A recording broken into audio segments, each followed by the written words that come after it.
amasan tu nilha ji Khangdong Lamhilin nilha lam iti tabang program webinization anagun ji ho charhakit thading ayum zalwin pathin thangba uwin he last two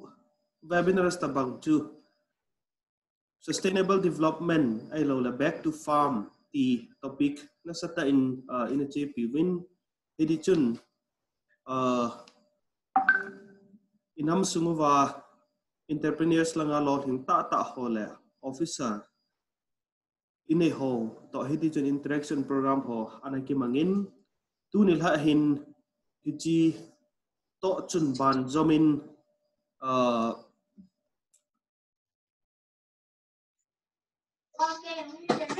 Dr. Pauthang le Thangmang Doungel amani to session en naman khom kit wahin amasahi Dr. Pauthangin session naman ding hin environment culture and language kiti thupi mangcha holim da hin nei pe diu he Dr. Pauthang hi a hezong tampi an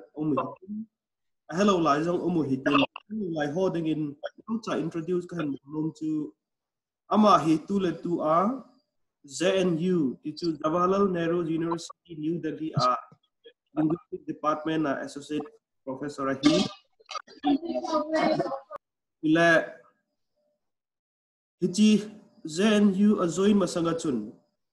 Assam University chule Nagaland University ti ho jong phatchom khat anatongin lekha bu jong khapep set pi anajiin inam sungwa hiti tabang lekha theme chule University professor pangthe ineu hi igi thangat pi thawin tunel ha hin injo akan sei tama bangin environment culture and language kiti thupi mangcha hi in holim pi deu hin tun ama phat ipitawin he Pauthang khatve na phone chu hin kyan mu do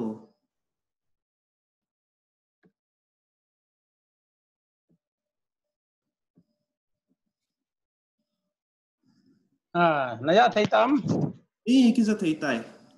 okay naya thầy ta na okay na bon se ke ve nilha pha okay participant ho chu chairman pa bu kamu na dang he kamu thei hi na ai pi le ke pa min tu ni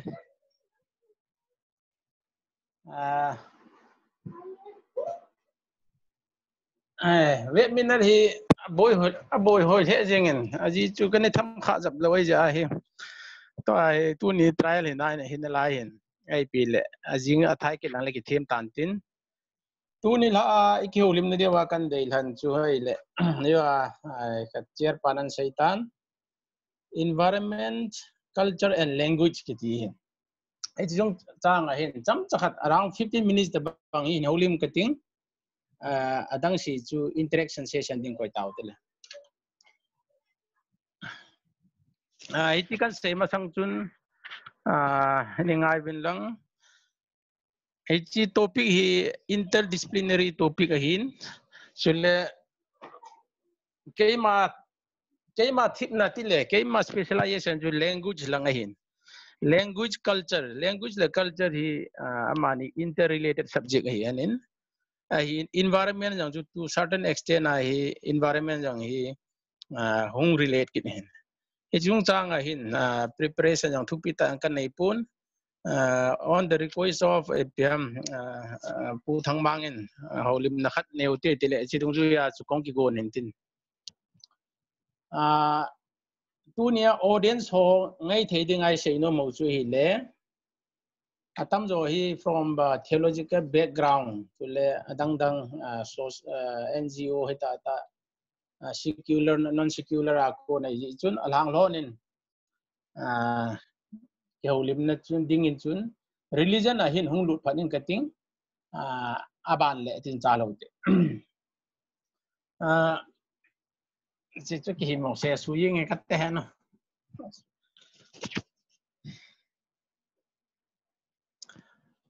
biblical perspective ma chu kha biga lun hotin God pathin hin in hetawen leisit in shimin ma se penin pathin leisit in shimin aban ban chun asunga gan hing ho gan hing hita ta yo in shimbin so from IPM linguistic perspective ma chu lehen linguistic perspective ma hin history of language ahin leisi chunga hi kui pau kiti ama sapena ni umam ti tu ni chan linguist hon ki modo pon leisi chunga pau alui pen di yang chu hu chi kui pau chu lui pen am ti yang ke hepon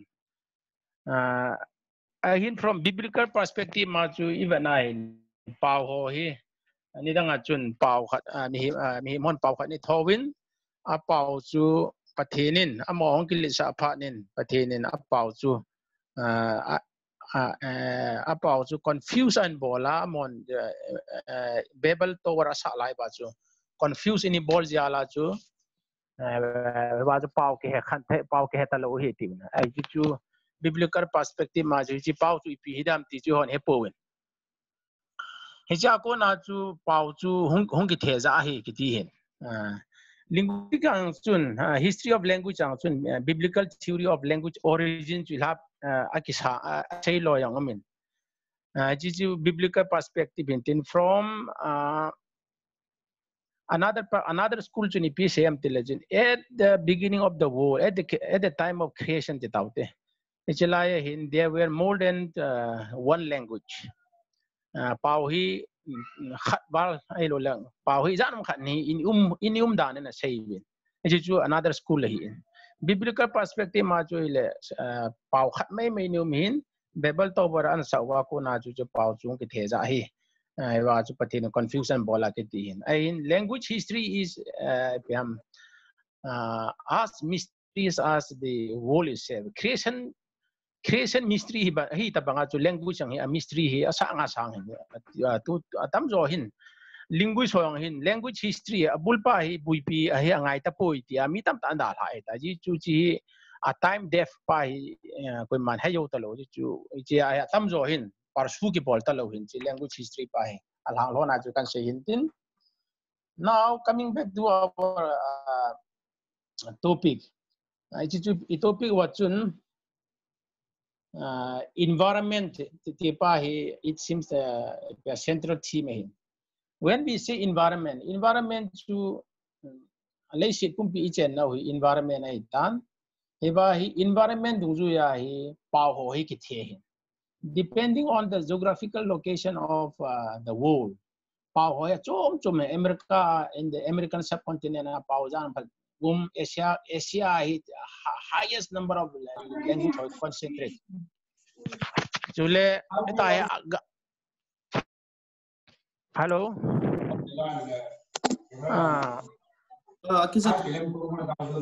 naja thai na chuna ki ja thona ya na lim ho ke lim no lim jin hin kap ji to ke lim me me ka ki mola monologue ka hi sa ka bui chime okay show your face no lim ka mulo le ka changa monologue bol na ka bui chu dia le ke o in ngai beb ju he toai nang phat he okay no lim chu so win nang no lim chu ngai hote yeah so depending on the geographical location of the world so there are about around 6,000 language hoi tu tabanga hinga hi I wanga once upon a time how many languages must have lived in the world must have been spoken in the world kitipa hi linguist ho say na more than half of the living language tunia pau I tho la wa hi pau I tho hi pau sangup tabang hi hingi kiti pau izani ini thi tam kiti hi a figure chu pon ai wanga more than 50,000 pau ho ini thi in linguist on expectable aya the rate at which language that is going on is very rapid yo la chu I pau yang thi thai ti chu ki ge khalo chu yo pau thi te ki te ko ma ta sang lo de aya chu pau hi almost within 2 weeks in every 14 days pau khat ni chi he le se na pau ta thi yang la chun pau hi atam zo hi thi ta ai le tua hi sang gup tabang hing 6,000 plus hi chi ho hi hung thi ding after 50 years lo 50 years lo le hin only 3,000 tabang hung hing ding tai a chai ne le shi nai pau khat bo se hum ki de ti chu linguist of prediction hem aya chu pau chu apoi mo dan chu hilaya chu culture but nothing a hin a culture is the le chun way of life. When you say way of life the thing le chun ijendan ikhandan inundan ikhuhaidan mayaw shi chu culture hin. So culture is a kind of composite term. It includes everything everything within the realm of human living hitata, way of life, food habit hitata, the way they construct their house, the way they view the world. Let's say iti ki Vietnam ti ho hi lang pia hi culture in culture ai ki say. So a culture so without language culture hi take it for. In the sense that language is the vehicle to express culture here. So a culture had to me culture had to hiti kuti ti say thina di wa chu language poi mo hin. As without language there cannot be culture. So both are the indispensable component to here. So in a way language is the medium by which a culture is expressed. In the context of Manipur or in the context of Northeast India here, how is environment, culture, and language so intertwined? Tipa hi say no moment. Kaya say tayo na din at yun, yung say tao yun. Iho culture di din la yun, a religion pa hin. Iho hin ipuy pa tayo yun, how ni how win. Amo iho tulay siya bala til how iti win na. Ipuy pa tayo yun til how iti ni kisayin. Ahi in now the question is whether people came first or whether religion was already there. So my take on this line is that first human being developed, and eventually because of human experience to the internal and external world, then the concept of fear hoy hong lun. Mihim chu hung masa mihim chun leisi tong ki to kha ting le.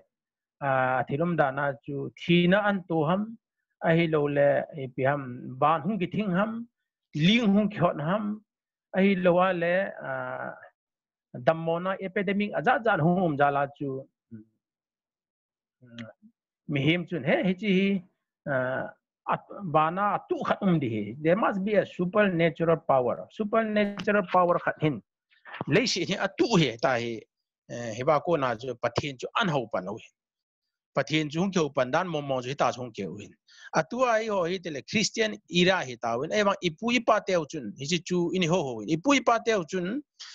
pathin chu ipiti ni ho wam ti pa chu tu la ai sheba la chun ta chu now the argument is not whether Christianity is correct or your traditional religion pa chu wrong ham hi pa chu argument hi pun but Christianity ahung lut masanga hi ipui pa te wi ho het dinga chu amo hi hon thila hauti win ai sa pawa sei dinga chu nature worshipper hi dan ho hin amo hi nature hi worship ni bol ho hin nature hi worship ni bol wa pathin chu i hon tu na thilai ti wi amo dinga chu ni dinga chu pathin hi dan na i hon tu na thilai ti pau chu amo dinga chu pathin hin aji nam ti le gamla hin sung hi ta thingphung hi ta vadung hi ta mol hi ta chi yau shi hi apu me ge ti ai le chun ai ho chu thinglang mi te by profession we are agriculturist hi ji wa chu low il ho khatwa ji chi wa chu ho hi hi mortal eye ge ti chu ho hin thilate chu ki mu thei lo thilate chu ni ho chi mu mai i mu thei mai thei ho ai le chun low il ho nam khatna chu i low ho na chu thilate chen na ho chu ki su si thei ai lawa la thingphung kha ji phu ala thilate chen na thingphung ni mai thei pathin te amon pathin te ti on thilate ti amon pathin te in chu asu sit mai thei ai lo le pathin te anaw te ham acha te ham kha chu thingphung jan ajep li thei ai chu an jeb li ting wa le chun ipui pa te ni gin cha ba ji athila te chu ho chunga lung lai hi wa ho chunga hi dammo na hi aja jan hung lung he ti dammo no ho ki ti ho hi ho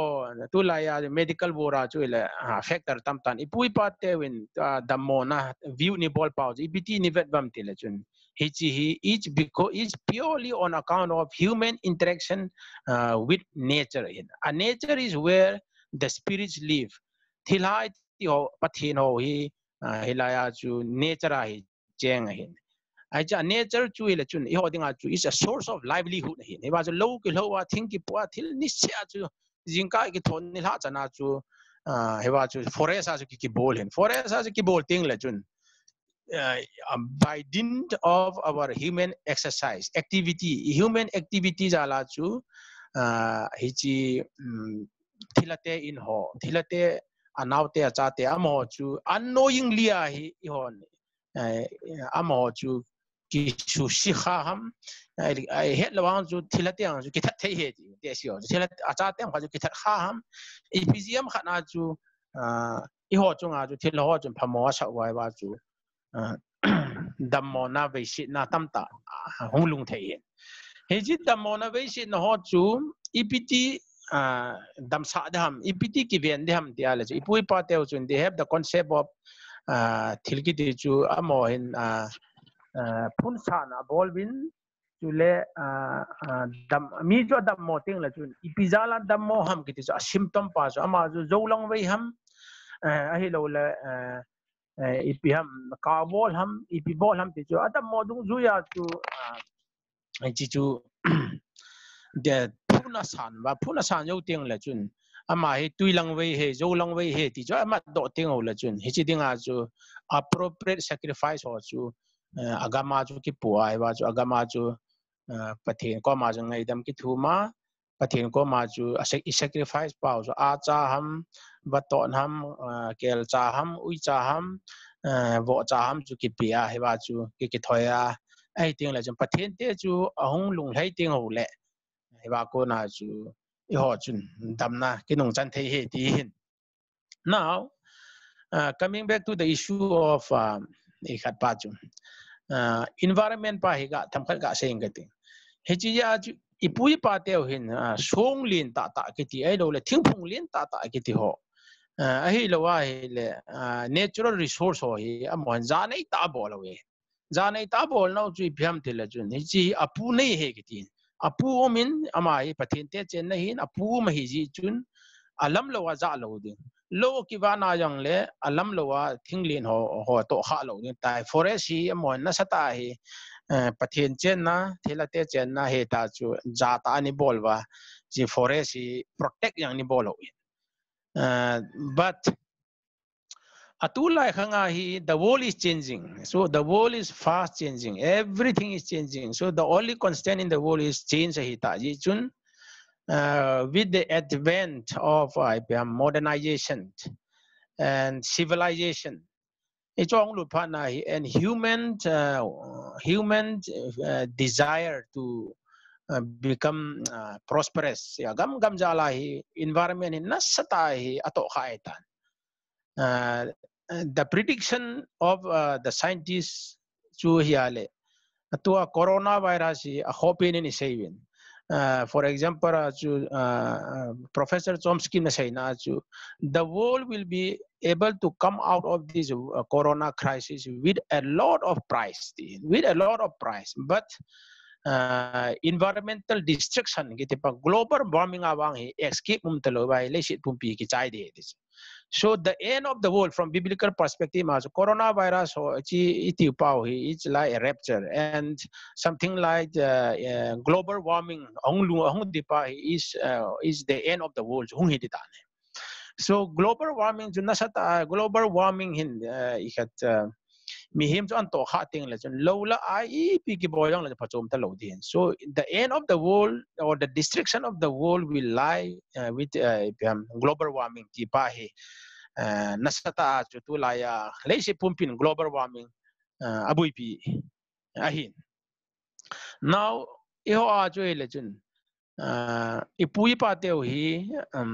environment iti tingwal he amo they are deeply attached to environment. Low ho na hitata kiva na hitata ganjal han ring hitata environment hi ho dinga source of survivor hi ji chun ipupa teo hin ipawang hi batwala hin. For many of us, we tend to think that English is the richest language, or is the most perfect language that me tam tahin again. Hiji chu hiloin. Iho pawang chu iho pawang hin anasata chu ipam tira tribal language ho hin atam jo hin. Agricultural terminologies kiti ho tam ta ane. Agriculture say dinga to ai low wai kunting le ineu la ya chu low phungkal ham kha naw hampa heta hampa yo she amin ki pi chu le forest thing phung yo she te she hoin amin ani nai so ke ho chu le utility yang amin ki hilawa hichi thing phung hichi hampa chu hichi a ki jangin hichi a phai hichi chu hutile chi ke mangatia bo nai amin jang hi kini ki wo che che lo phung ka lang le bulung ki ti om loi bulung loi omin hi lo long lao ki ti loi omin hampa yang hi aja nam hina to ai atam jo chapang ho ti ta lo 80 loi lo ki ta la pha na hi amin ho hi ke ga mai ta hichi atam so hi ke ga mai ta. Ya ju environment pa hi laws hi tingal chun then the language is also to some extent impoverished na environment think sung phung ho tam jo aum ta lawa sa ho ganing ho bacha ho ta mo hi am endangered hi wa amo hi aum ta lawa la chun naturally the impact is on the language. Future generation ho chun chi amin ho jo wat amin ho jo tu lai ni dang lai bahung ki ti loi amin bahung yang chu tu la mu kha kim talo dam tu la jo bahung yang chu ki mu kha lo mai thai ai le chun khutun bi ki ti loi yang chu gam khat na chu mai te gam nam talo chapang hon wat amin yang ni la thum kal het lo ta chapang hon wat amin ni la thum nga kal het ta lo ipui pa te jon wat cha jo leng ma khai chu wat cha ti ta lo insect iti ho to khung bai ho aja si mi yang chu chan loya kang loy venomous mi pat thai loy mi pat tai amin ki vo chi chi so environment hi amoi insects and animals and fauna and flora ho hi environment umehin. But if the environment is degraded or if we poison the environment environment hi poison ibolo through the use of chemicals de da tulaya chemical ha jang ki jang ji chemical ho ki ja ting la jon ano ya gan hing yo she thi thing phung yo she thi hin. So with the death of if you have ji gan hing ho creature insect ho hin a thi ting ba la hin then a pao yang ju na sa ta hung la sam di e pao yang ju jo hung la sam di. So as a result we need to pay a lot of attention to living creature. So le biology ho na sai na wa ju Leishi chunga hi insect ho ya bon chake ba athia lehin human being will not be able to survive for more than a month. Leishi chunga gan hing ho kiti ho gan hing mo mai ngai tu gan hin ho hi lo wa le mi hem hi kal king lo da bona kiti gam de. So the world is environment global circle is a circle. So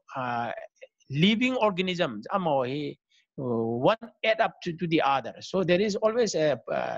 adding up. Khazala jo kharking tang tel chun soil to renovate and soil to renovate and boteng le. Then what crop ho chu hung hoi crop hung hoi teng ala chun human being on chun crop chu ini ala chu ta sa dang pha ji ho chu min ja chu is a sarkar. But the point now to hilachun to human grid jala hi we don't care the environment anymore. We are ready to use any amount of pesticide and insecticides. How do we protect our culture? So protecting our culture means in a way protecting our language, and protecting our language and protecting our indigenous knowledge system. Indigenous knowledge system is one of the least explored area of research here. So most of the indigenous value system they are there in the environment. So in a way, environment and culture and language are deeply entrenched or deeply interrelated. The depreciation of the one is going to have an adverse effect on the other or both. So as a result, we cannot see environment in isolation. So environment has to be looked at from the perspective of culture. It has also to be looked at from the perspective of language. So the three are in a way indispensable component. So to say that theoretically, to say that environment is greater than culture or is greater than language is a misnomer, and vice versa. Yeah, so they are interrelated subfields or subcomponents of the whole. They are the whole. A whole. They have their own jurisdiction. So this is a very unexplored field of study. So especially from theological background, we cannot simply look religion from the perspective of the Western world. So our world is different from the Western world. We need to understand what is our culture and and in order to appreciate the value of our culture, we need to appreciate the languages. So religion is something like is for all. Christianity, it doesn't discriminate. Christianity doesn't discriminate, or religion doesn't discriminate. So do language. Again, language ang discriminate about. So the understanding of one and the other would really enrich our even our pursuit of theology. So theology is not a sort of isolated entity. So they are all intertwined, and especially this correlationship between environment. When I say environment, so for some people, environment means the only concern is how do we stop carbon emission, EPT reduce volume, or how do we plant more trees. These are all pragmatic action. They are really required. But environment as such, without environment is the is a hypernym or is a umbrella term. So there is a environment. Within environment, then there are living beings. So within environment, there are living beings. Living beings include plants and animals. Plants and animals, and human beings are only one type of animals. We are also animal. We are not very special from animal. The only distinction between we and animal is that animal have limited communication. They have some what you call instinct or verbal repertoire. Verbal communicative skill. Whereas we human being, we are endowed or we are gifted with this special gift called language. So with the help of language, we can express our idea, our emotion, whatever, or we can communicate. So language becomes a very effective tool for human existence. And all great ideas come from language. So language is the enabling tool. Without language, we cannot have something like idea. So how do idea turn into shape? It's through language. So language, culture, and environment, and they are all interrelated. And perhaps unprepared as I am, to be very frank, I am not prepared at all for this topic. But anyway, I thought I would spend some time with you all to deliberate on this topic. And then if need be, we can further arrange a more specialized kind of talk on this subject. Now the floor is open for discussion. Pauthangin chom kim ta in pau chule chon na khan na chule thing le song I kom velwa I hin pi ho I khen thailo hi dan pau hoi ta ni hin sei pe ubin ki paum the na he tu hin minute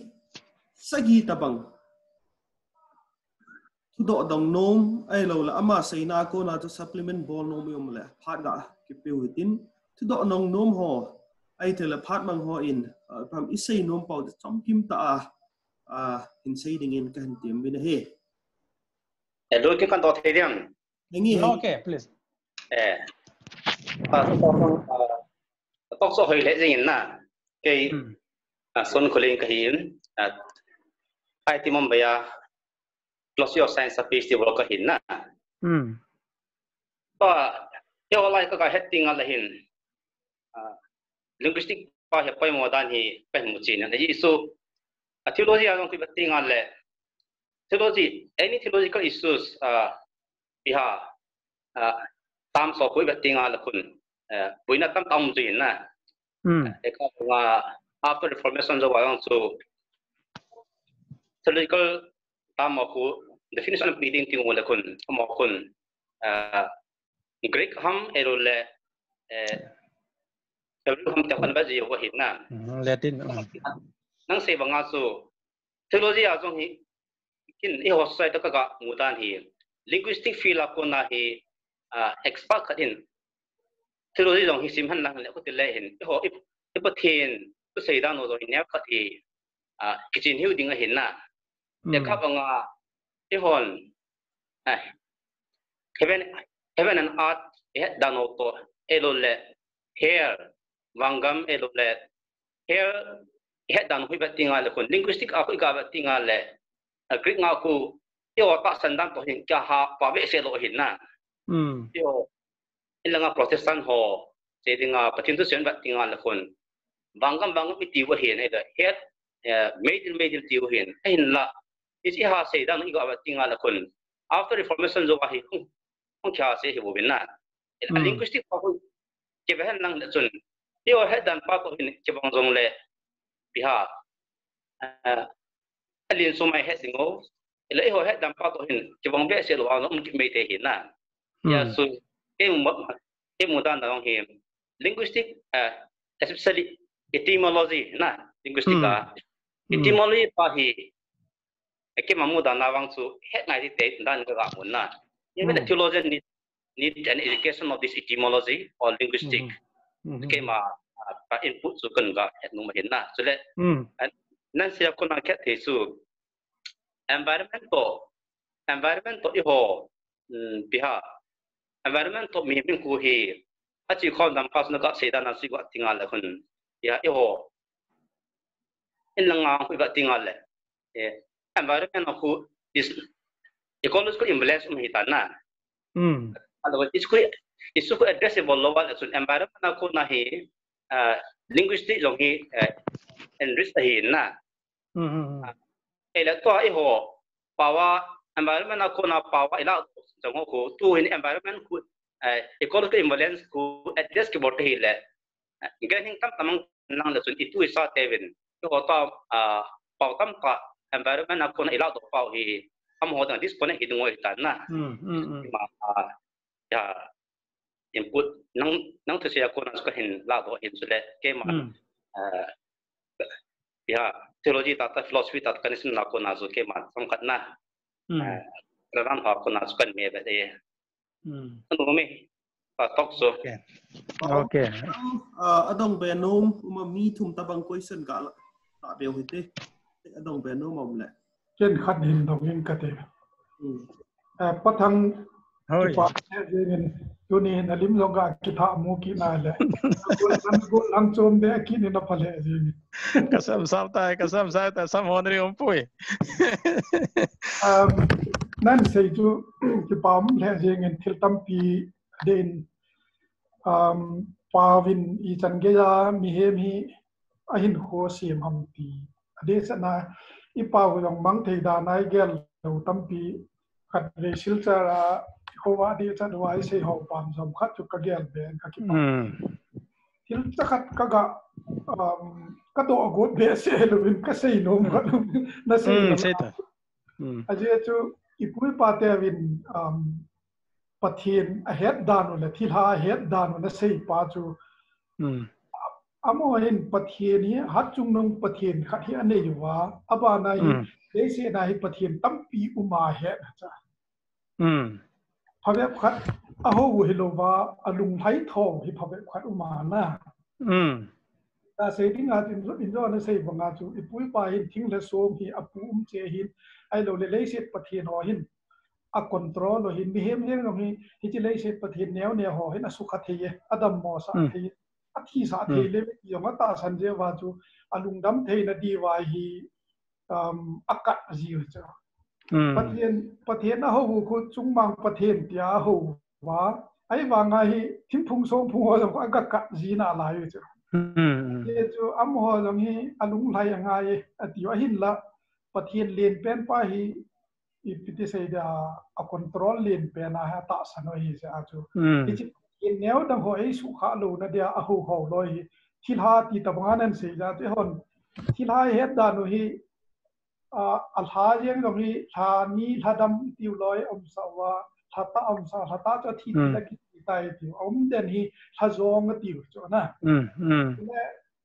thilha ti pau hi ata sandan ku pate chai vet te mo le pathian hi lo aphalo thim ho loi hi thilha ata san kha ma na kala na sei chu che ho loi yong tu thilha da na hu chi ja cha mo ta san ku phat ta study bola hele hat chung nong pathian hi lo pathian le se na control thei neo neo ho tam pi ha me ti ha ta san pathian hi gam la pi ta ta na ha ge lo wa day to day hin ko wa hi involve hi be se lo wa ta san cho chi pathian gam la ta pa ku ji su pha na hi ikom wa e ho to khom il su wa cheng dan he became flesh na he became flesh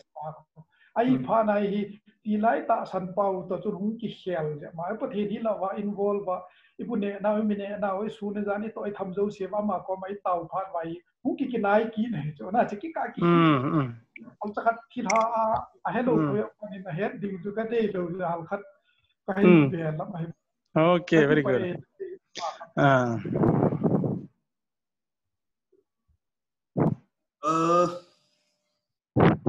Uthang tunil ha resource person pa chu comments ne ni chung chang to ke saya chu tham cha khena ga ad ben mom ai pa ni okay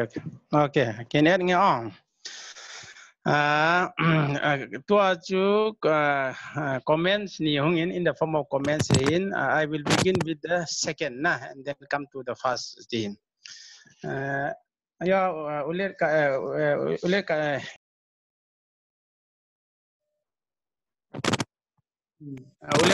say to there is there is a supreme god kiti kan en patin amon se thilamang pa ti dan thilamang pa omin anoya hin thilamang pa noya hin thilha tam ta am hin thila yo si chu thilamang pa phalna lowa thilamang pa in amma thilamang pa phalna lo amma power kalai chat thelo amo hin ama hoi aseidan te sio seidana chu thila ho hi ama power khan hi dan hin power hi kala chu thilamang pa na pe kala chu chon thelo ti khan amen na that is a subject that we can debate later on kiang lang pa chu ka het pu nai wanga chu ke chun them pu khan lani bo chu kini bui pian to thikam tawen amo to ki bon now the concept is who is god to gohami ho adanga who is god so theoretically the definition of god theoretically is very difficult to define na for example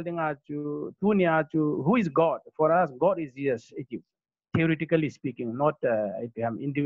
religiously speaking theoretically speaking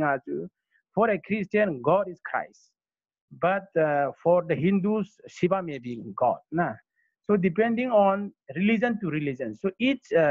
god has to be defined in the perspective of that religion so overall the concept that chun pathin khat bo se amin pathin chu pakai Yesu hin amma chu Trinity hin apa cha lagaw theometi chu ho he. But how other religion understood tipa chu hi. So theoretically, the definition of God depends on religion to religion. And in that context, as you have it, pathin chu koham tela chun pathin na chu tu na ihon help pao. Iho he na chu thilamang pa tua Khangdong he denga jinam tela chun. Ipui pao ipia hopa hi iho hin dogmatize Christianity hong ya ko na dogmatize hong ki bol hin hong ki bol jo wa ko na chu ipui pa te pathin le pathin pathin mang pa ni ho pin ho chu iho denga chu thil ha mang pa le thil ha ho chu hong su khai na. So that is one area where I wanted to clear the doubt. The doubt is that theoretically speaking, God or the definition of who is God depends on religion to religion, and what is God in one religion may not be God in other religion. Anyway, that is a good idea. Religion is not my area of expertise. Somewhere, tesi o chigam di konba hi kat kapa yang thim pula hauni lu lochi ko na jun by force pathian ka ho sa pathian lu na ma ya chi kon jana thim pu hin milong te chi ro la na sata ne la mo la ama ko na hi ki thoi na yo si live record na kala do to analyze ang ka bola publish dikati ka pui lai ta ka jo the hin ama ta hi chi khunung le cha te tu ten aba nom kha le ti Max Planck University archive Max Planck University Netherlands hi internet archive digital format na archive ka bolem password no mai hin khunung le free a cham khat le khang ke chai teng le mi yo se accessible for public as free upload ka bola ka koi hin na chi pa ho chu Khangdong on ibol thei ho chu kin ibol thei kham wa chu kin ibol ho in ten chu God willing chi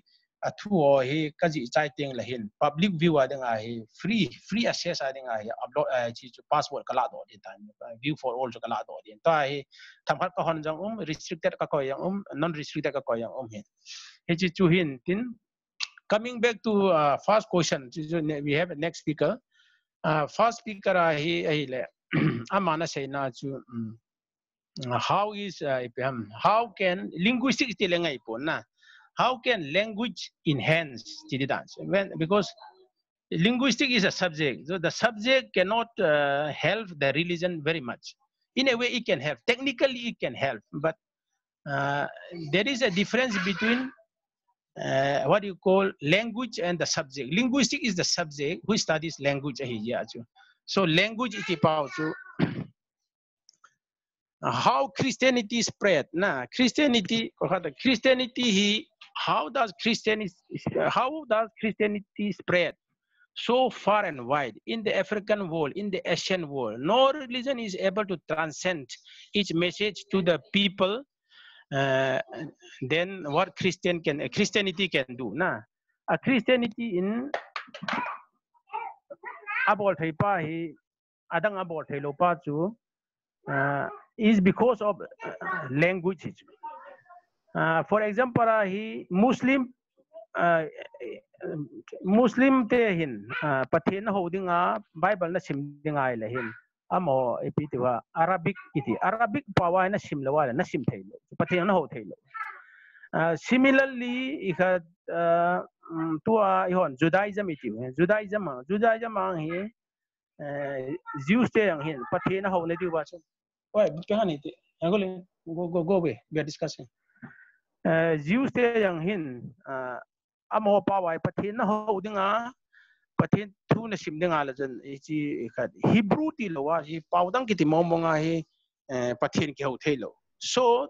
to be able to assess God, to reach God in Islam or in Hebrew, unless you know the language, you cannot speak to God, you cannot communicate to God. Whereas in the case of Christianity, that restriction is not there. So we can worship God in our own languages, in our own tongue. And the missionaries of the time realized that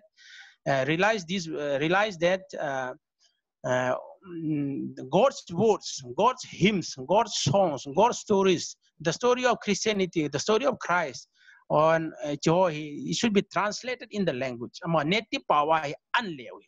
So in a way, had there not been Christianity in Northeast India, we would not have education. It would be very down, and we would not have our written document. So Christianity helps in the spread of language. In a way, Christianity enhances the use of native languages. Africa paulanga, Asia gama, Northeast pawang he atam jo tu ai supio ranglong ho hin paila pula he American linguist ho to American adang ho to hin atau khom mo pau ranglong all ranglong rang khol ke to nasata pau translatable. The moment Bible or God's word is translated in your language, then that becomes the most important document. Once you have the most important document, then God becomes yours and not theirs. English we are worshipping the God of the English or the Americans or the gods of the so Christ we are worshipping Christ in terms of English so that is where Christianity becomes so effective when it comes to tribal languages. Pauthang apoi modern tan ki tan hin se pe win ama thepnalam zonga hin chule hichi pau apoi modern pa to e ho environment ti chu thing la song uilago til hin khom pi ho nas ho ita in jo ho lim da chon connect hin bol pe win hicha hin til ni highlight ka bol no min in a gel be zom diule e ho in jong hichi a hi panila thain ding win khat na achun ni se ahin elo every 14 days ahin pau khat hi athijing pe e leise chung ahin ati na he hichila ahin e ho azong hi apa endangered language katinom tan aji chu gampa ma tampi ihungumule ichate to elo le insung jiang azong hin e pawa ke hu sanga paudang iman le I comfort jota nom ki sajota ti da bang khat hi min hichi achi pe ahel e ho jong hi e ho ki hingna la ya I pau jong chi thading din mun na me khatna ani na chun in Chomsky to say jong a sayin coronavirus a hi mi hingte ho hi sumla pai tampi senga hung ki hin so di wa hi a hi wangin environment chu thing la sum ho ki su mang na aku na wa hi ki hin so zo lo di wa he ati pa hi chilai pa chu phata chana na gel gilu hitin pause ku bit thaina dile chule I environment u ven bit na ding hin nang la kein ton chawa hin mo pu na lin ta ine weti hi tunil ha message hai ta I pewin achunga ki pa thu se win he tuna ban na chalu hitin Pauthang Doungel ama hi EFICOR la tonga hi in Amy hola a kina piumta le ade ta in creation care department khu aman avet kolahin ai ho jong tampi hu ho ta hin ai lo organization za chum ho ta hi ti hin creation care chum changin seminar ho workshop ho haina nei pi jing win tu ni la ama to ai hon jong pha de man khom du hi hamphai ki sawin pha tam su mang talawin Thangmang Doungel ama presentation dingin ko git tawin he pa me amas penin no pha di tunun ha kin ka sei dinga kong ki wo che ya climate change from a faith perspective climate change from a Christian perspective pastor on ko hin the sa kai hin hodam kai ta ki mo in ki son la lomin amo masanga Christian perspective sei di chu izong le climate change environment hi kathanop na khan ni je EFICOR kana join hin nasatan hi area hin research kana bolin theology yang hi ichi lang don na ka hin ana hi alo thelo UBSI and DFA kana ki enroll na kana chai hi anjo ting la Christian perspective say that in theology expect kana bol po within adita cho first year kana sima cho language ibini ki hande ham tiung Greek to Hebrew chu ka Hebrew le kha bu cha pazamin the pazat is in Hebrew kala ile along ni si ka second year acho ka khia ki na Greek to kala le Greek to the college na le ka se na thang wording ho jane ki man jin familiar ki hisan ka guide pa mizo kha hi ta man sa ta ne gi to na chu language chang ki pa ai wangin it's a lang tan na to the kong ki saya it's a lang Christian care environment the kong ki saya na ka hin na sa ta ham information on lekha bo sing ti kan sim le ham amo ho ai it's la theologian sangta to han man Greek wording ho ka hin man ji Hebrew wording ho ka man ham in mana hele convenient ahung hin azam om ji ye ka hin man kha hin la anjo ka le Hebrew Greek theme in gel hi bin lam a convenient ja jong ki mong jang hin tin tun ha ka sei nom che ya hele ama se pen in climate change hi ipiham climate change is a moving and so in zong kama sanga speaker ba Dr. Pauthang global warming I say zing ahila hi cho hi ipicha climate change here ipicha global warming here how is this going to affect us hi cho hi ho hi chang ya affect hi bol in body wa so let Christian khat ho nu tong khat he lo wa ta sin cha khat hi na hi ho ni chai responsibility role ipi le wam ti hin ga dio hi je chun Ichi same asangu chun thampat iki discussion hui interactive hi na dingin poll khat na bol hitin ichi poll hi lunch ka hin bolding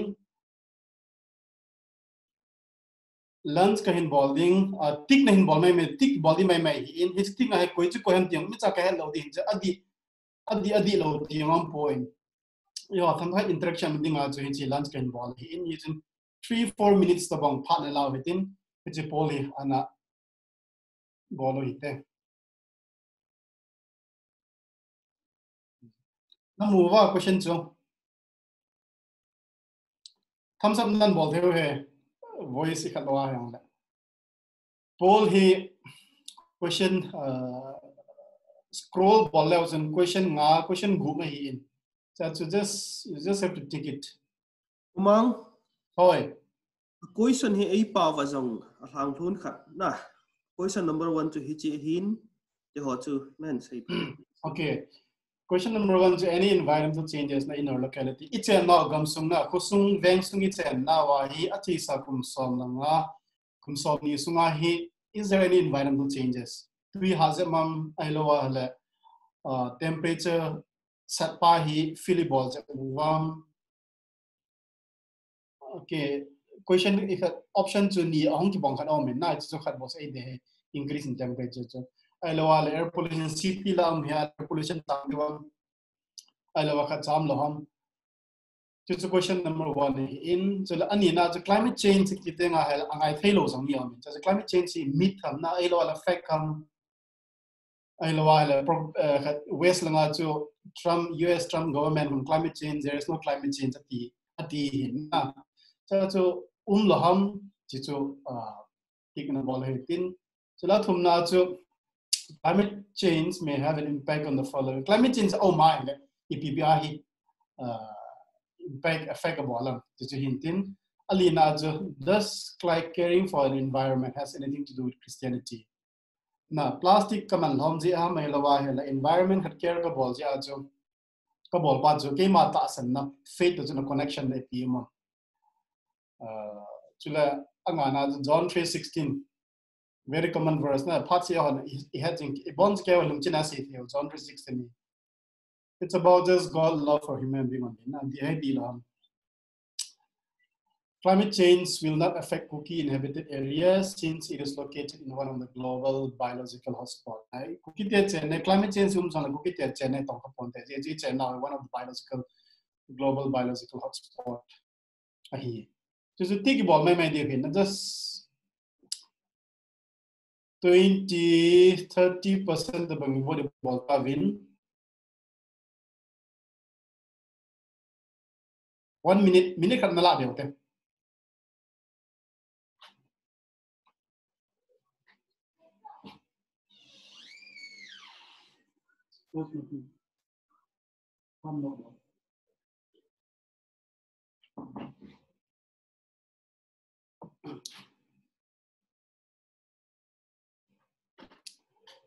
Okay, polls and Nabolo hitin 3 minutes. Polls and Nabolo hitin to in the answer out on a well with them.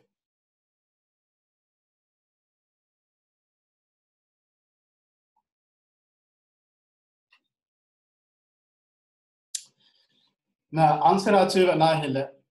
Ama sa pena to deforestation. You have some deforestation na hato ka penda means la groundwater depletion ni problem ni mean temperature increase on fillable wind pollution young 27% pollution fillable. So like climate change,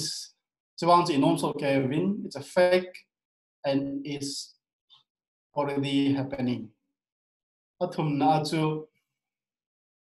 All the above. Now, terms of 60% and all the above. Agriculture, tongka in, air quality, tongka in, energy, human health, tongka in. So ali natun. Yes, because caring for the environment is okay.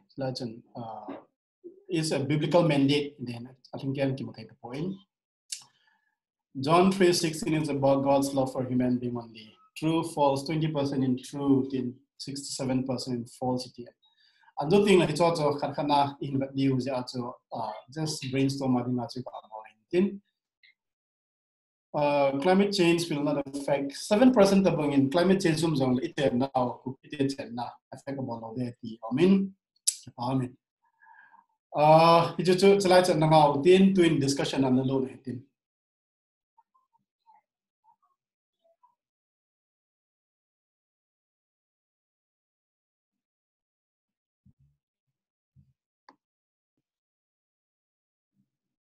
Okay. Timothy nalahan screen zo. Timothy. Timothy. Kasi about climate change, if we have climate change, it's a very vast issue, very vast subject. Climate change conference, UN conference on but in living away the boy can achieve time. A subject vast he done climate change no the climate change you want to know the subject sector tam ta ma sector ta la se lulu na ma subject ki hana hi e jontu la hi ise diu chale sector specific agi se lo diu climate change general la hi him I hol biti to ka diu ti chu in se diu hi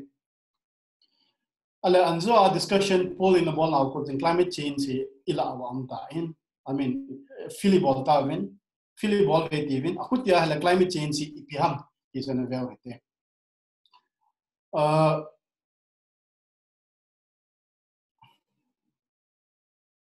lace APO he yes okay even the billions of planet la achu it's lace repatin you are generating IPO in the only planet where him there generate ala it's lace it's a loom it's a atmosphere ki and coverable it's atmosphere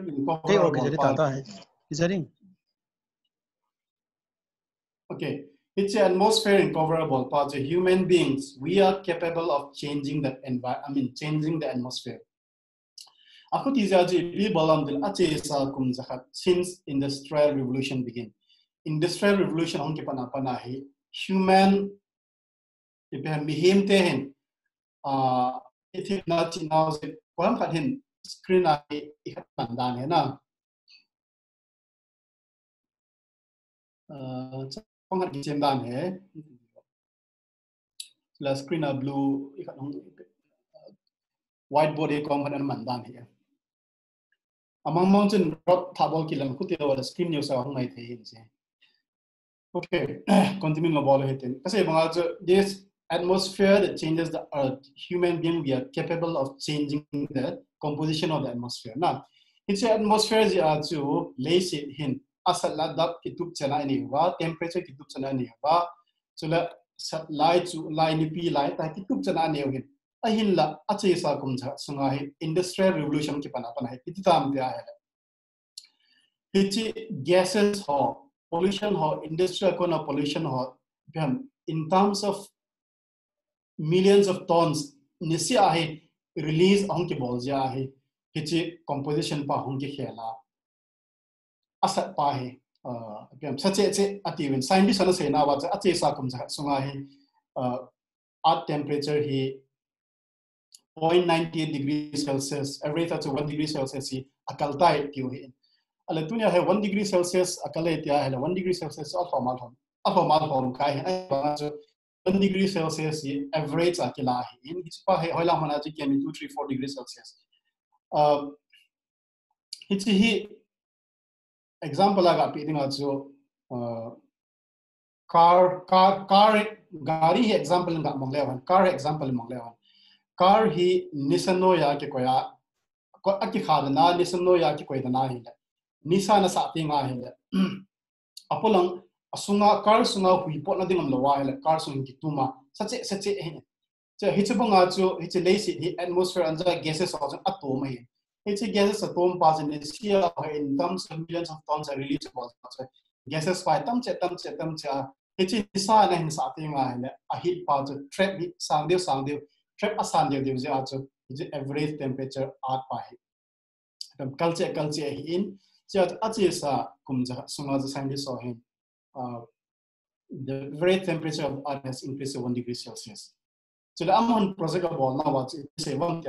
if we don't come up with a proper policy, we are heading towards 4 or 5 degrees Celsius increase in temperature by the end of this century. It's a I think a human predictable here. See also PTM the UN United Nations Framework Convention on Climate Change. How do we come together? How do we come together and solve this problem? How do we ensure that by the end of the century, it's like scientists are in temperature 45 degrees Celsius. How do we increase? How do we work together and limit this increase in temperature? It's a main discussion here. So Anjole hitch part in locally effect volume to say to deal with it. Say now to the hitch global climate change to the UN policy and Egyptian to UN policy and Paris Agreement. Paris Agreement Gamzo se hikino to action allow hitch action part to Biham according to the initiate halal industry is a shut down bolowa pollution pa control the bolowa akal ta not more than 2 degrees Celsius target 1.5 degrees Celsius I want not more than 2 degrees Celsius it's a part of hichi noya to limit boarding I kino 2015 na chanala wa hichi 2015 na kino na about 2021 apana implement pending on ahi wangin to hi pitian ta 2021 apana implementing on part to COVID-19 ja hi ki ho na he tu kuma 2020 is a very crucial year it's all decide boarding also to meeting yo se tu kuma meeting yo se to postpone ki bola cancel ki bola 2021 implementing part jo imacha he to akichi the do ta en chu din tin tu na banin anbewatin climate change is it really happening say Darwin climate change it's happening and then scientists are saying so in the average temperature of the earth has increased to 0.98 or 1 degree Celsius. It's like a whiteboard na mark ke ball he pidi sumong da yun nung ko try ako pen dam ka head low to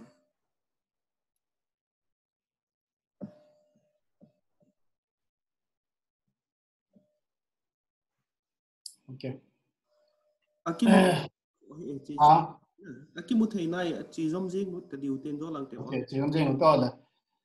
ala epid tam de la che sa scientist hoin aching a theme hoin agat sa na wa che sa kum sunga asat pen kum ho record ke wala pan asat pen kum ho chagat wa hela kum som nila kum som na ko 2001 zo wa ke pan na except for 1990 la se 2001 upon a record keyboard kum som la kum som ko spend comes 2001 ki pan in it's a very interesting to piam dia hela chan bela 2015 na anim 2015 moon 2015 was the hottest year ever recorded. So in 2016 again 2016 break records of 2015 to be the hottest year recorded. Again 2017 hit it akum si hin, it keeps on breaking the previous year record to be the hottest year hottest year ever recorded. Now this is never such a here and just any son say bunga asat pa culture and in 2020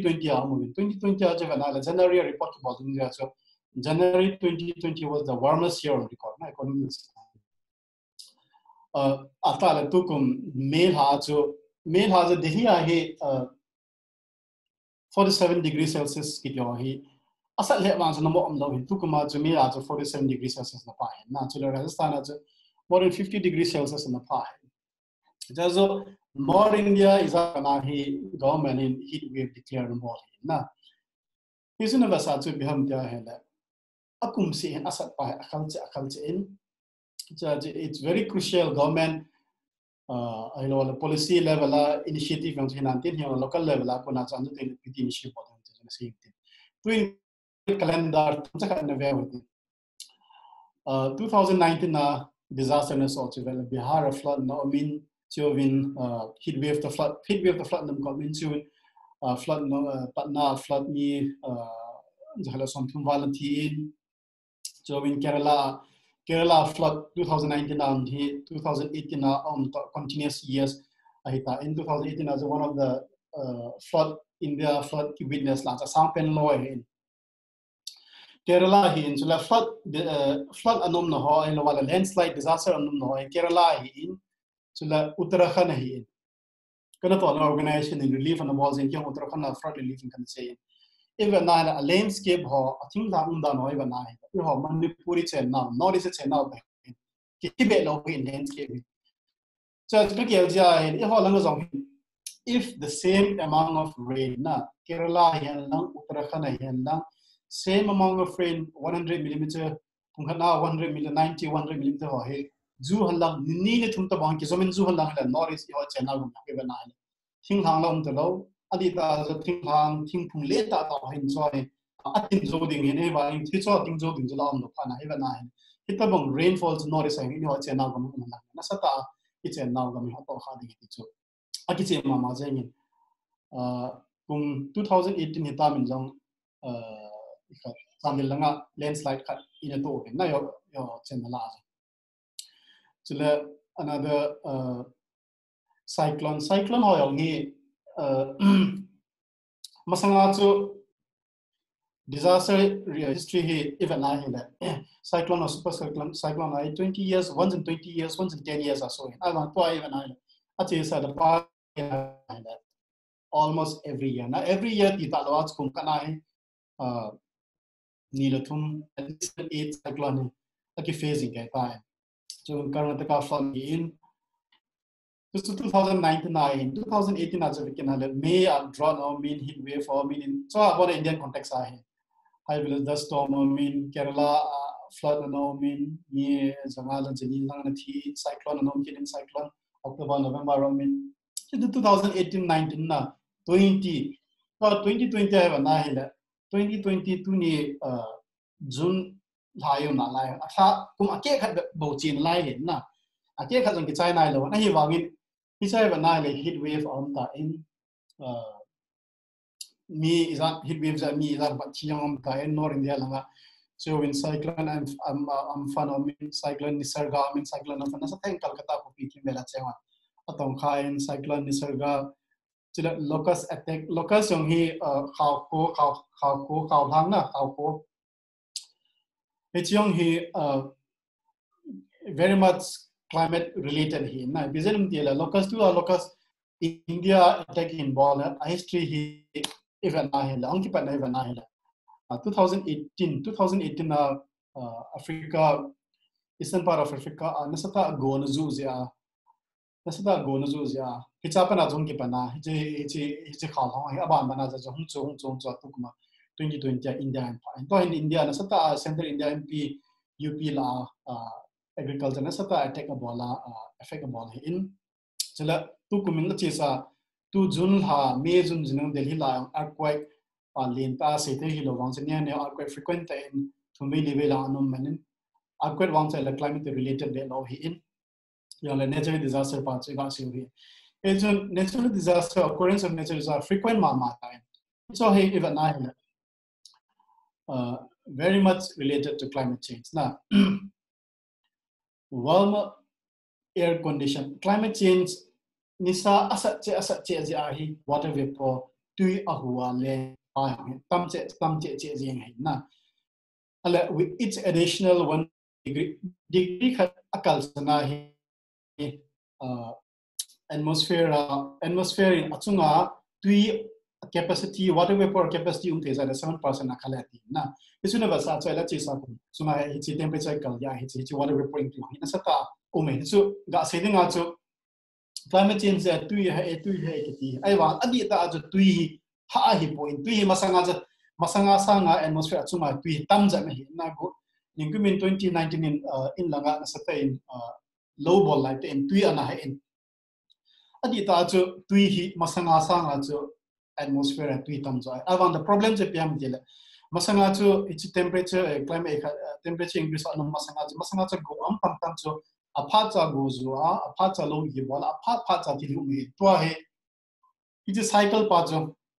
system pa ju affectable pa na it is cycle system pa ju natural la pa affectable pa na ju pa he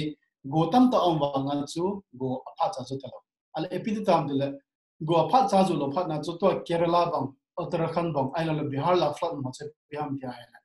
that's na ju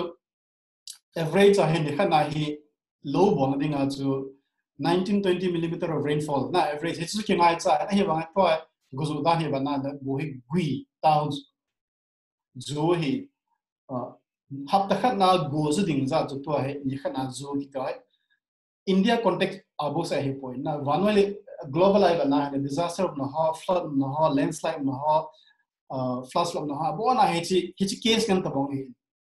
achunga tu yom za tu pai khat bi athem te ma chu te lawa khat bi khia gui hong tang khan hi na sa ta an we na mi to kha in achunga tu yom om atam ja chu anoya hong ju pa yang tam hong ja pa yang tam di ding ti na hi na je record ki hits ala to chu his global climate change dan pa chu affect hi dan pa meet hi lo dan pa chu iga het nom je wa ju se ala het pa het yo hina sa ta ip how is this going to affect us now locally low ball atam jo hi yo low ball mi win it's and now thing hi ba na hi la go hi low ball yong hi irrigation hi low go tui ke nga go hung ju ting la bo lo ke ball dinguma in lang juna in lang gong bo do chun thing hang la ka ba na hi la low balling like ta go zu lo ja mi tam ta low ball the ta lo paila ma na wadunga ko na tui ki la the ho bo chun ju pa na na bo the khuti ham ta tui ha ham ti ke na ha la pa jam ho jo in go hung ju ki na la go hung ju pa ju ise banga ju e ma de dan ta hung ju ta lo bin ha ju hung ju ke na ha low balling out is pa chom be sa ti lo na it's langa global climate change increase in temperature parts yo ina sata local acho ipitike nam dia hela vesa then differ androgen changes kana in deforestation ko na deforestation pa an ha ni hamla igam sumu hi thing forest pa hi dense forest ki pa gammang ki pa hi tam na la han lang hela hichi go chu chu jong na sata tui pa hi iboi lo dio to hi pitiam dia hela go hi average kum khala go zu haza hi ba na ya hela from de lo hi masanga ta te ma sna masanga ta te ma from de lo a hi wa nga chu I tui wa cha ho e tui put na ho lo wa le tui ne na ho du ngoi ba na hela guzu la la chun tui dim se set a ai wa nga chu go hung zu ki lo wa January February la tui kam la sa ke cycle ho be na cycle la nga ho jil ki ti ba du ka ni ki jil ko ka ne la wa chu ki ze ma hi in jila ho ki ze ma biham ki ma hi to he pita mit ya hela January February la hu ichi jila che ga cha hela kizet ta sanga chu kungkal hat hon akal zo di mun mai ta na tu hi ho mai ta his changes by atisa kum som ni ni langa sanga chu hitai changes on thya hi ang thung ding another 20 na another 15-20 years I the mga changes on the chin hi honestly can get effect in volume if effect in volume di pa na sa ta gel ngai ka sai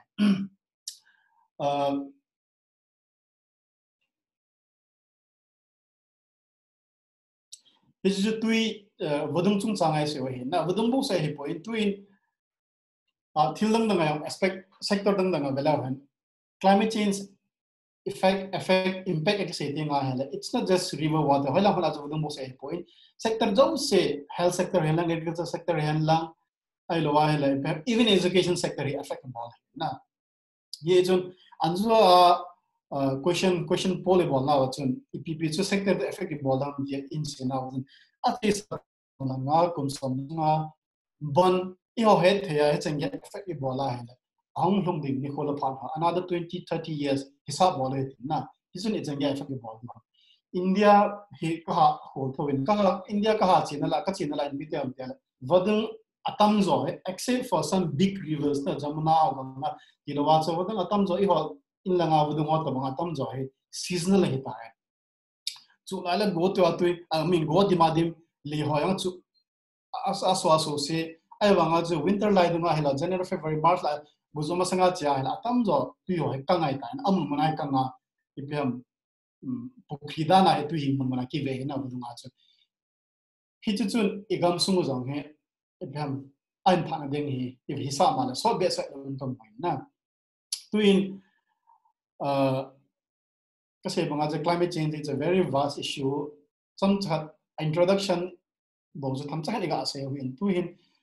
biblical reflection lang sa nalun na faith lang sa nalun na. Why should we, I don't know, why should the church care for the environment?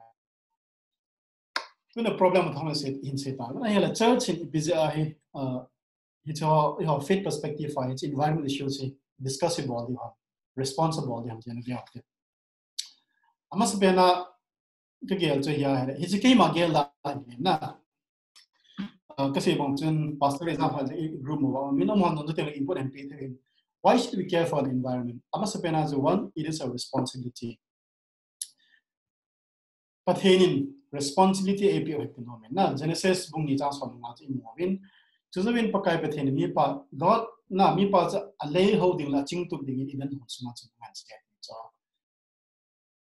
to care for it, to tend for it, to look after it. Now Genesis account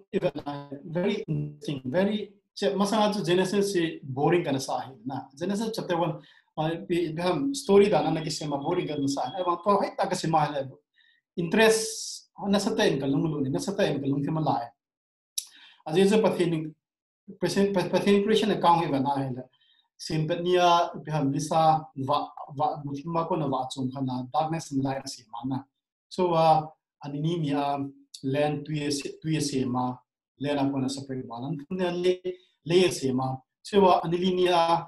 ibham animasania asim pas fillable kina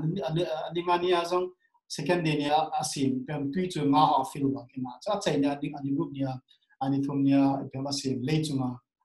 mihim te hin gan so anja da Pauthang in says ani gan so to yo ki bang hi ve ti chu it's a creation perspective as I say we are created on the same day where animals are created. Now, why did we think why did we think of ourselves so high now above all creation when we are created the same day as other animals?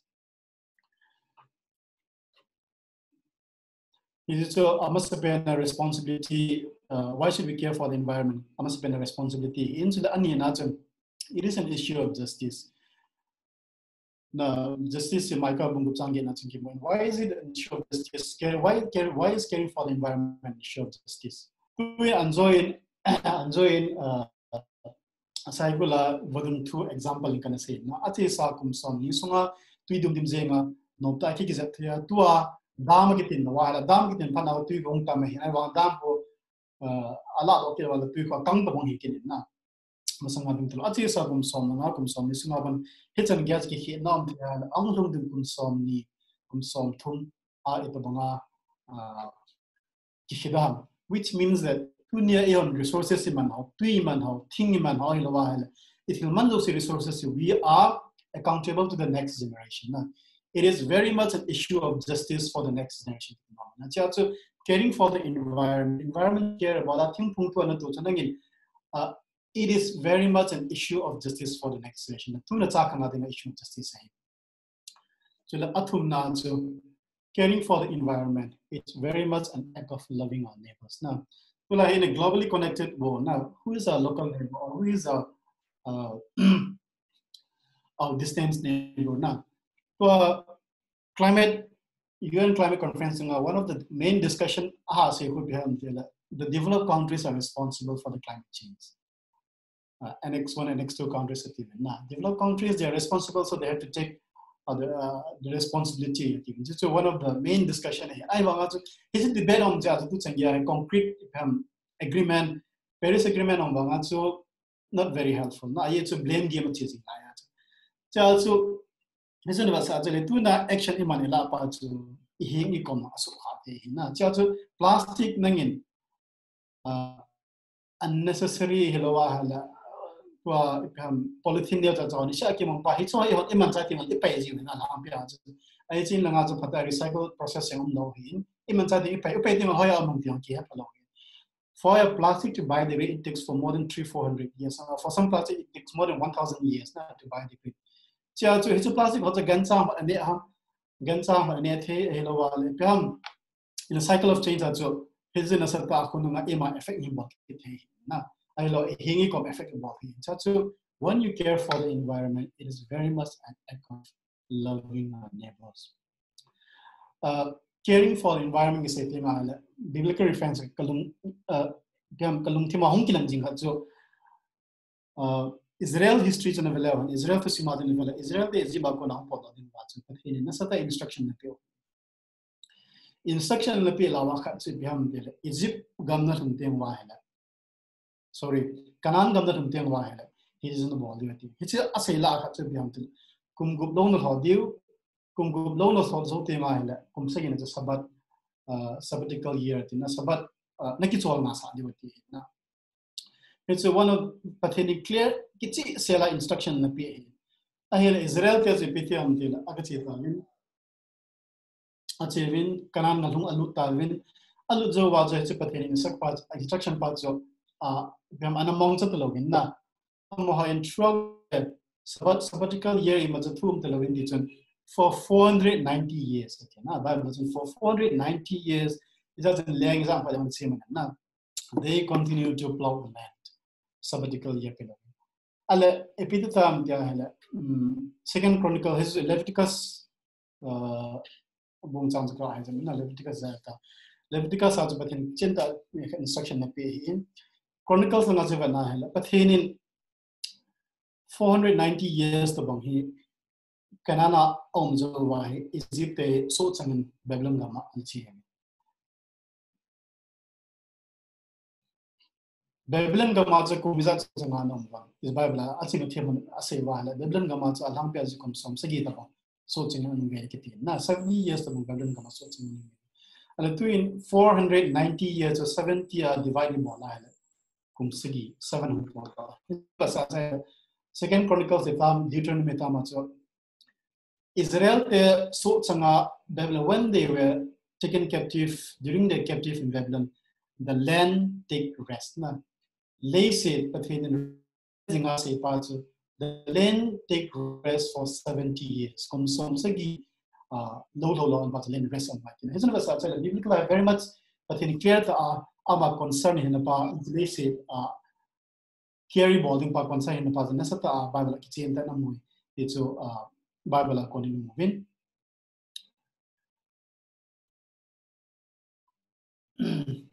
so neighbors tung sangai there's another thing at kabol is creation important to God now creation is it really important to God creation importance, but creation to a relation, but in the relation creation to add him no creation to care about him. Now, how important is creation to God? Bible as well, Colossians as he is made. Sorry.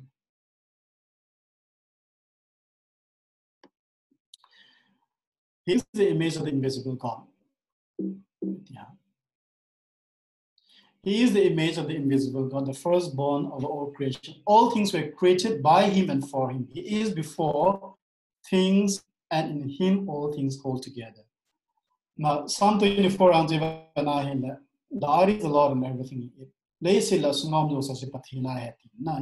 65 you care for the land and you water it. But in care about land, but in concern about land, mama height and get it and Bible according to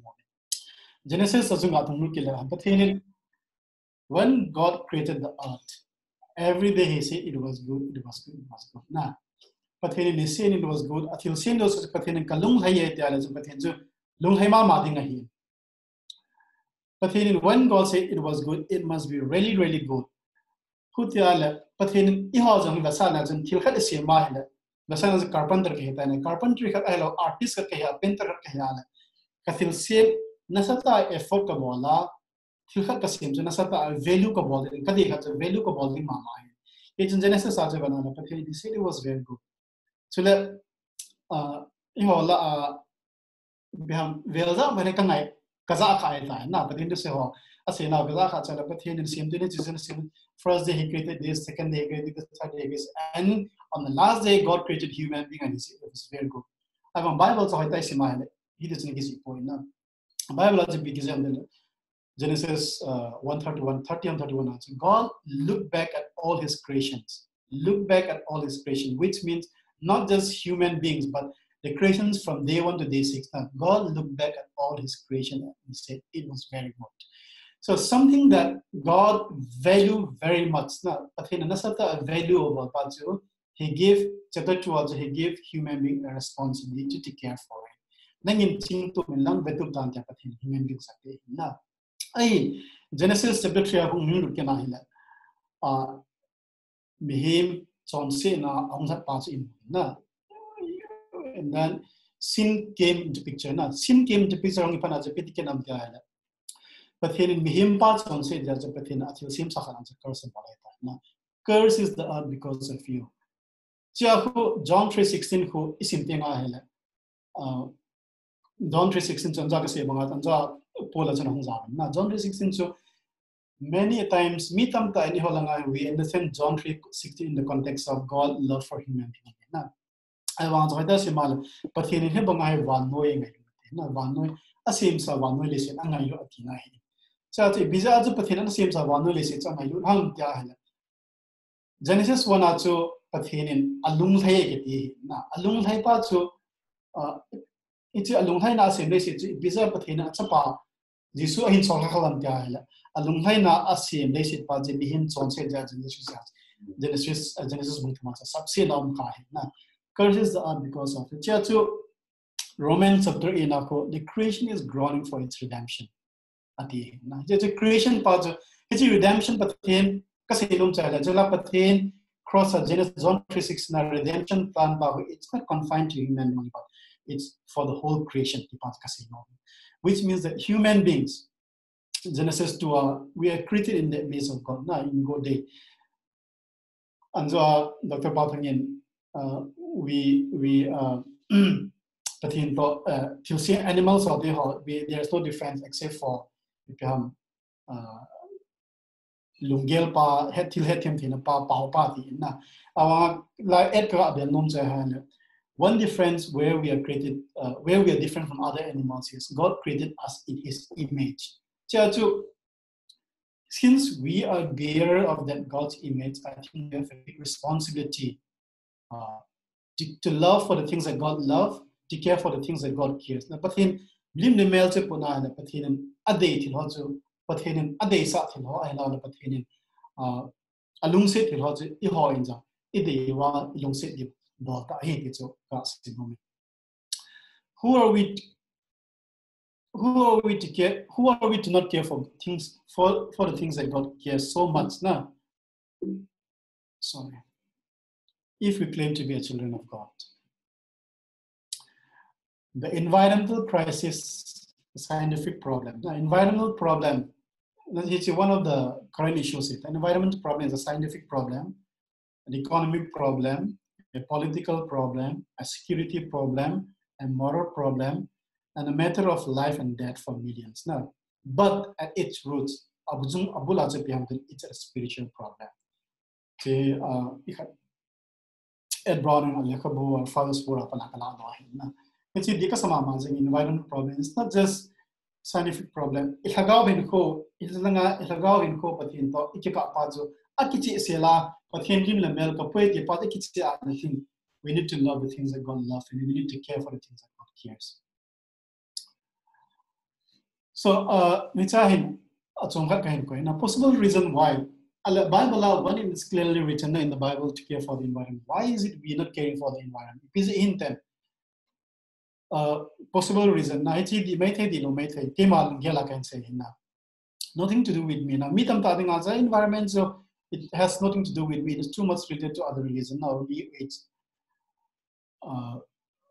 or overemphasize spiritual life and begin to denounce the materialistic one. I teach a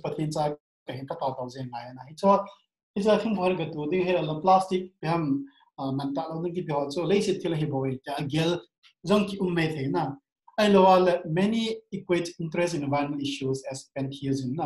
or nature worship. And so, Pauthang in Thangmang say that. India, young nature worship be very enemies kit wala song ho ela thing ho dia tamatam na cha chu environment care ka bola hello thing pung kha choi ta care ka bola aya hela mean it's a pantheism hello nature worship of the evet he it could be a reason na or some medium through which many developed countries propagate environmental issues are unethical to our context now. Environmental issues secular organization tam the environment so some fight ball na alamon propagated ball who like PETA the organization more than propagated ball is very different from how as a Christian we respond to it na so it's all to relate evolves so maybe we say that it's not related to us, it may be not related to us most of all our unwillingness to break the barriers to come out of our comfort zone now. We are, as a Christian, as a church, we are very much comfort in our comfort zone. Ita tradition Sunday mamamia when it's ya patin to say we have comfort in parts to enjoyable. They have many barrier parts of breakable. No, it's a game alungel in the method of method. So I'm doing a discussion in later now. It's caring for creation. Caring for creation should not be done instead of the gospel, but because of the gospel. Caring for the creation should not be done instead. Care evolving in two parts environment parts care evolving then summarize almost the climate change it's fact here, it's in the Khangdong in Pauthang highlight into the Nina gas. It's climate change environmental issues by how do we respond from a faith perspective? It's a brief diagram so he discuss Bolevan. Okay, but 2 years or some point later. Now, in part, back to Loan.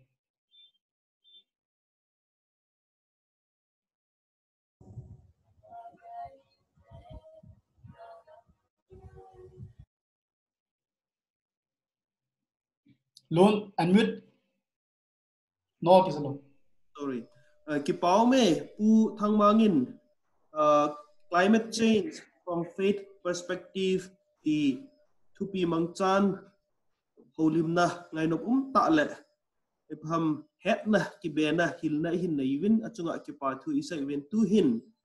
athu say a holimna ko na do nom chule supplement bol nom imule phat chomcha ana mangu hite minute nga tabang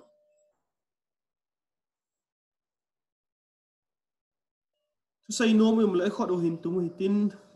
unmute hình cái ball vai hình say theo he in hang khat ka si ado tabang supplement tabang khat ma wangin patet cha alhang pi at thei ta dinga hin hil che na chu ki chet tabang in dang khat na sei ding chun a sei be di be se ram chum lo le bin ka ge den hoi le ding ki pa min al chakhat aka la chu loving our neighbor ti khat ain zau sa pa ta chun ki sai hal chat ka ga sei mo min aje chu tu masang ka la chu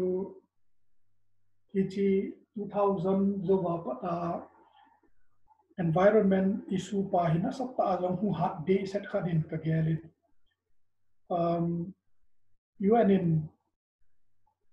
sustainable development I khat chung chang point get a bit now ge jong UN millennium goal la ko ata zau sa ko khade je chun khat ve hi India student I pita movement holoi ki khop na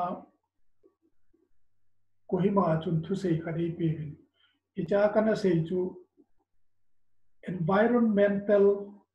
spirituality ti hin a title ka koi aje chu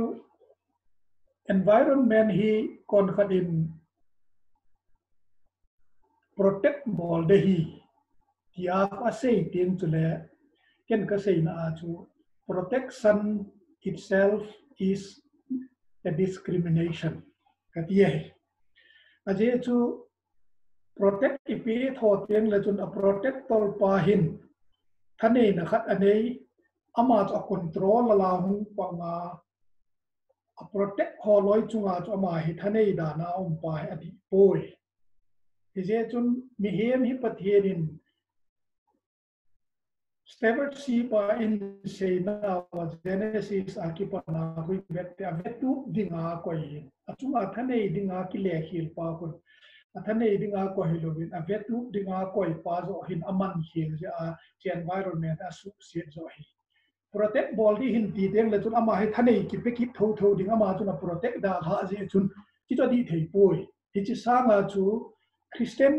thu hil dung zu ya chu loving our neighbors chun in heng ilo heng ho isu piu le naw mi hem keu se hilovin ki chi thing le som zu cha ba cha gan hing nga le sa iti ho ke ya jong hi e ho ding a neighbor hi i zo langa khu ila teng le chun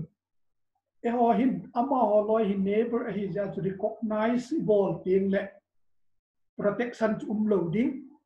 ama ho yang chun van noi chom dang anei povin hichile se hi ki ko mo hin patheni nei cmp go mo hin ama ho da jong van noi chom dang do hi ki khu happy teng chun how to live together loving our neighbor as ourselves pa chu hung do a hi chi a to spirituality ka ti beyond protection hel lang pe a hi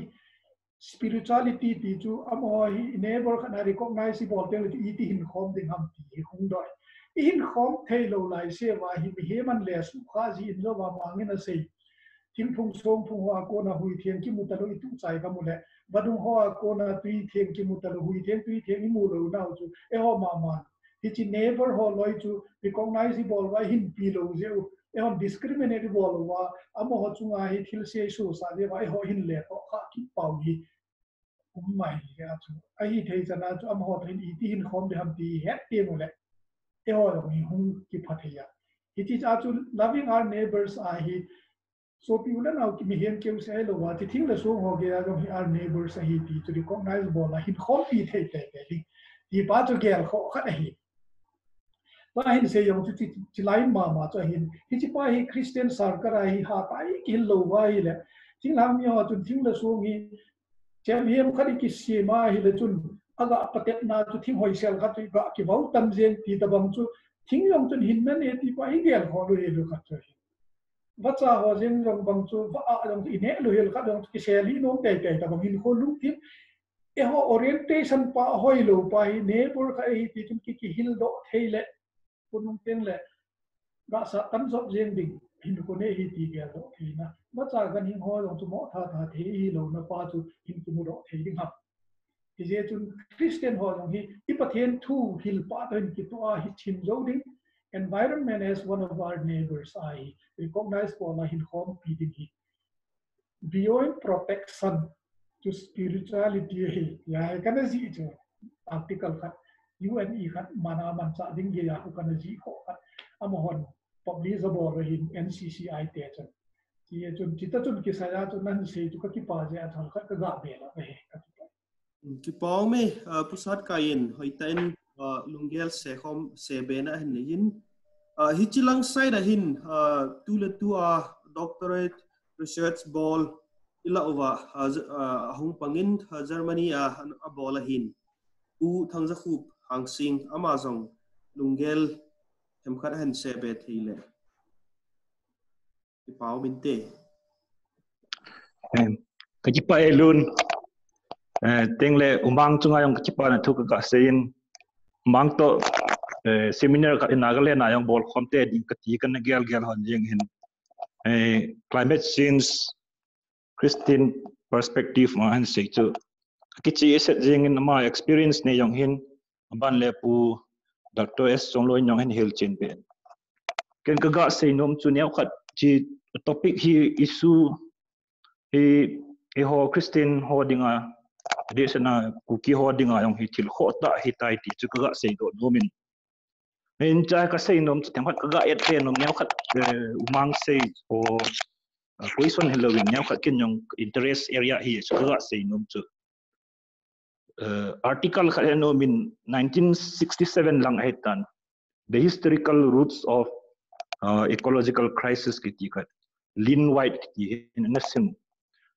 aman cha question na bol khat chu itabang ecological crisis umlo na hi hon Bible pathin two head hill zi hidam ti hi question na bol 1967 na ni ki pan mai ta mo tabang question na bol pat na acha say na hi Genesis na have dominion over them olole subdue them ki hi ji nasata ji hin mihem hi Christian is na western lang ho hi ichen giam khat science le technology a khan to na hi nasata chi Bible chang hin api man cha ham tia question na bol ti khat chu en la ke mu do la hin bang chi chu he be set pun en la nasata biblical hello le Bible head dan hi interpretation hello le sermon ho hi ku kitel ayong nasata hasam hello le hingzo lo ti dam adi poi ko ti pon he ma hinglo akiwa di umaham ti kagin mo e chu atamzo Christian ho mission na to na ayong henlang hello le thagaw lang sang ho sa na ti ho nong hi adi se na mission hi adam lo hello le mission ki ti chu alasam a lo ki thu pi na ding hi dolin tabang khan enjoy climate justice and say bang was patin thu tu ki to a chi mission chi say le to he climate justice dung das alasam gammang thingphung gan cha ho chu ngai lut na chu mission Christian ta san dola mission hi ding dol ti khan ti ho he ke ga su to la chun emi hol a di se na chi pathin thu head dan hi a Bible hi ti lo hi loin interpretation of Bible by sata hasam ham ti hi ke mu do la ga se ge pa pau me pai ta la man tam ta pu min jong ahin sei be in adang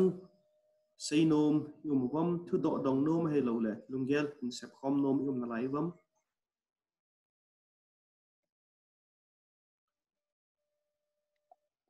Buku saya tu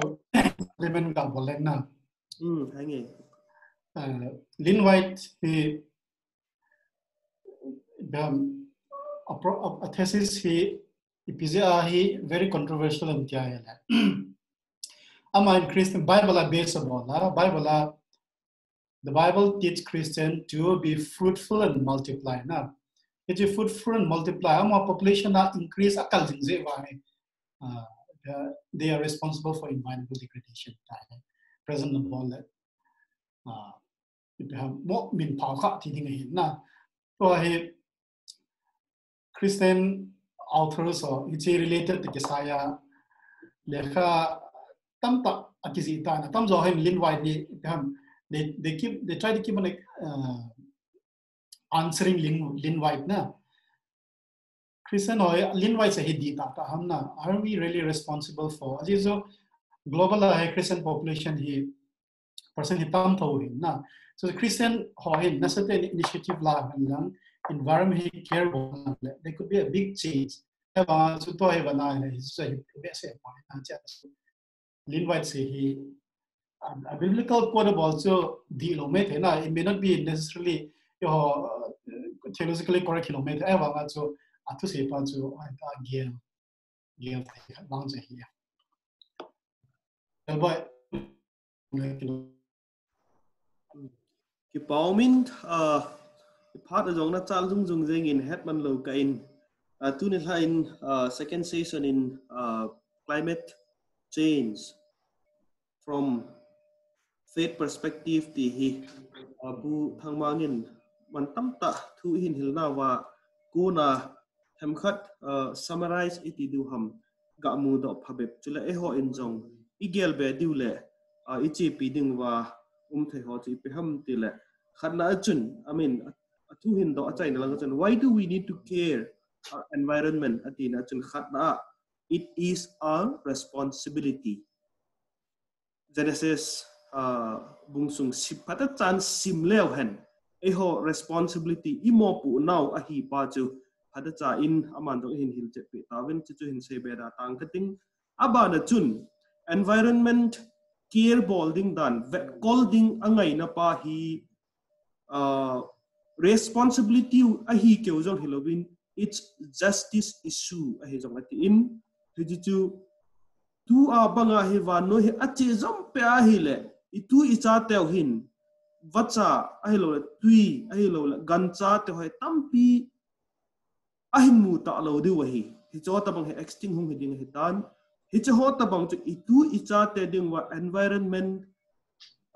preserve a ball lo event tu lo hi apoi moi chu a lo thei lo i ball ding thil khat a hi pa yong a sei do in aba na chun pusat kai in jong kichi ta ni hin sei pe win loving our neighbors ki depend hi mi hingte ka keusa ki ngai lut na ding pa helowin environment i hin khompiu thingle song zulawa gan hingte ho jong hi ai ho to hing khom ai ho to ki banga lungel hin nei theiwa hi ta banga cha ama ho jong ven bit na ding pa lungput hi in nei thei tengule hi ta banga chu pathin in engan silo naw hi bulhing ding hi ti pa hin sayin chule achai na humin supplement bol na chun ai ho hin tula hi mission it wa hi le ahang pi hin Krista ki pa na thu pa hephanai lo ho ga het sa mi khat chu ta san cha su ding ti pa bo hi igel thu pi pe no hi jingin hi chi jong chu bolu hi ti I bol ding mo ngo hi a hin hi chi chung chu na chun thing na lo na thing le song zulawa gan hing te ho ven bit na dile am ho jong phat cha hin kho pha hin kho hoi in anei thein ding wa mi hing te ho in na sata pan ila diu jong hi ai ho pathen in engan se naw na to ding mission he ti lungthim chu iput diu hi tu na ha holim no ha ko ni he do thein ki paum the jeng in tu hin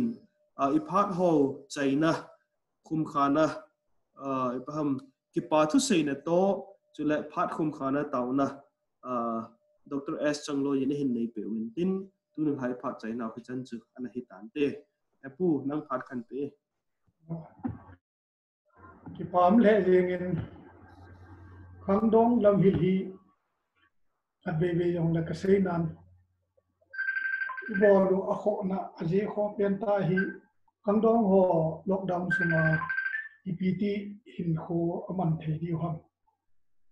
hin kho phado ma hin thei di ham ti Doungel na hi aje chu stress